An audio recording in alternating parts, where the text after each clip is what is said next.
Hello, this is Nick Dutch, and yes, I've finally managed to get batteries for my flip cam, which means, of course, that the audio quality of my videos is going to go up, the ability to actually edit these things is going to go up, and they're going to upload with greater ease to YouTube, so I'm going to be able to actually get some points of view and messages across without it sounding like I'm gargling or without the light and shadow kind of like going totally ape shit. So it's going to be slightly better consistency. Obviously, the quality goes slightly down with this camera just a little, but on the other hand, you can actually see me, you can actually hear me, you can make sense of what I'm saying. Yes! Oh, thank God. Dear little flip cam, it's so good to have you back. It really is so good to have you back. I love you, my little flip cam. Anyway, now, I was tasked with doing this video about Elizabeth Crowley. Elizabeth Crowley is a YouTube user, and she's quite an interesting individual. Now, there was this one particular video that was put my way. If I remember, I will find a way of linking it below or similar, in which she's talking about her experiences with the aliens. That one particular video was about 40 something minutes in duration. It was very long, it was very in depth, quite interesting, but also there was a few like intellectual screw ups.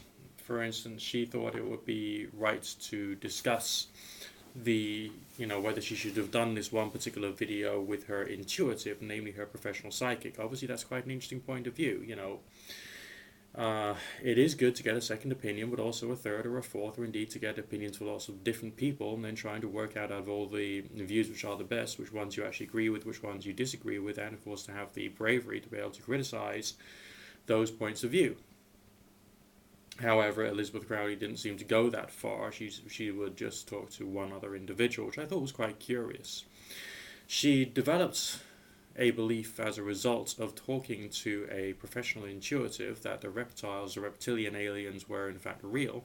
So she hadn't actually based this upon any real hard and fast empirical research, but it was based upon like a conversation. Okay? Which I think is the wrong way of going through the process of searching for the truth.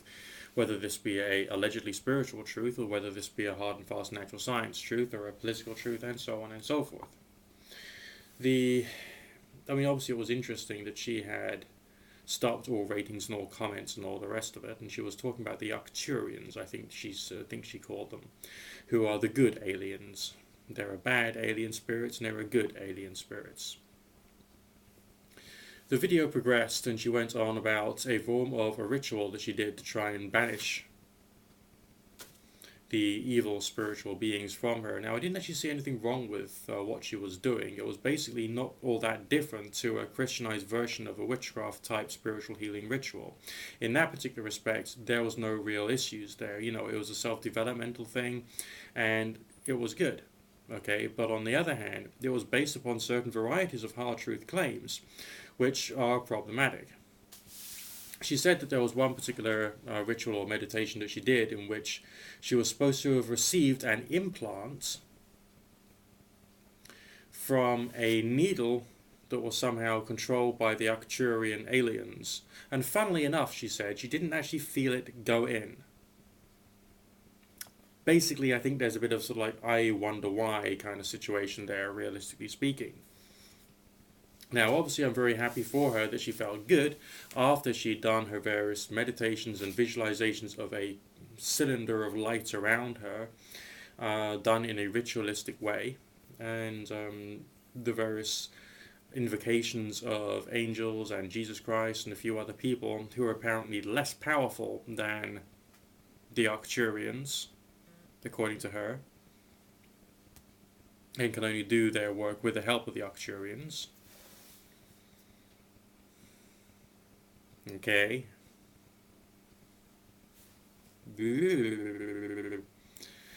And she had a strong truth claim feeling about these reptilian beings that she said were attacking her.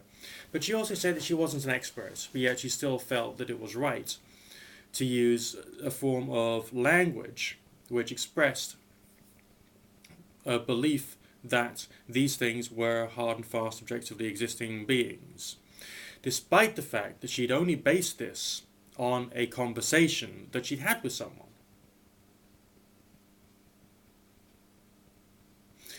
So, although as far as her having her own personal spirituality, which would do her some good, is, that's a good thing.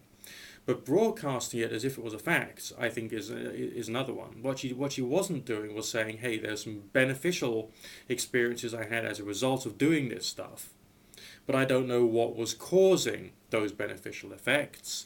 Okay, I used the names of Archangel Michael, Jesus Christ, the Acturians, and I was, banishing the evil demons of the reptilian, shape-shifting, whatever they are. Oh, God. But she didn't, but she didn't say, like, I don't know what was causing the effect. So, from a search for the truth point of view, the only thing that I can say is that this is proof positive that humans have a naturally spiritual or religious interpretation of things which happen in their lives. I mean, if you think back to, I'm sure you must have heard about this before if you're involved in occultism, the cargo cults. These were tribes of primitives separated from Western society. I think it was during the war. And there was like a military camp there for the Allied soldiers, and they received goods and supplies that were flown in by aeroplanes, and natives hadn't seen aeroplanes before. And all of a sudden these packages were falling out of the sky, and they saw people eating and having prosperity. And then, of course, at the end of the war, all the soldiers then left, and the camp was dismantled. Then then explorers then go back to the same islands, and they find that the natives have created a religion. And they've got like these bamboo towers with a person talking into a bamboo microphone because, in the hope that the silver birds would bring food and prosperity back to the people. Humans have this desire to create a mythology and have a desire to use that mythology as something which can explain the way the world works, or can hypothetically provide some goodness. Okay, so this lady, Elizabeth Crowley, was using a lot of science fiction type language, okay, mixed with Christian type language and ideas. Alright? Combined with a spiritual healing theology. But what she was doing is saying that, oh no, these Acturians actually exist, and I thought to myself, how on earth can she maintain a happy, successful, obviously comparatively middle-class lifestyle if she's thinking like that? But of course the way in which she's doing it is she's selling an inappropriate form of spirituality, which is hard truth claim driven, you see.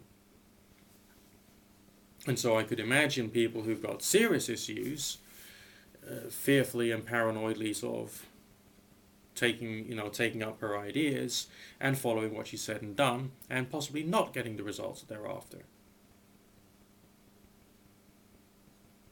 People who have a membership of a spiritual school of thought, a religious school of thought, or in my case, an occult school of thought, have a responsibility to speak in a clear manner about what can be achieved, what can't be achieved, what can hypothetically be achieved, and to keep hypotheticals as hypotheticals, and to treat it as like an experimental, experiential thing, rather than to say, no, these aliens really exist, yes, yes, oh, yes, the aliens, ooh, yes.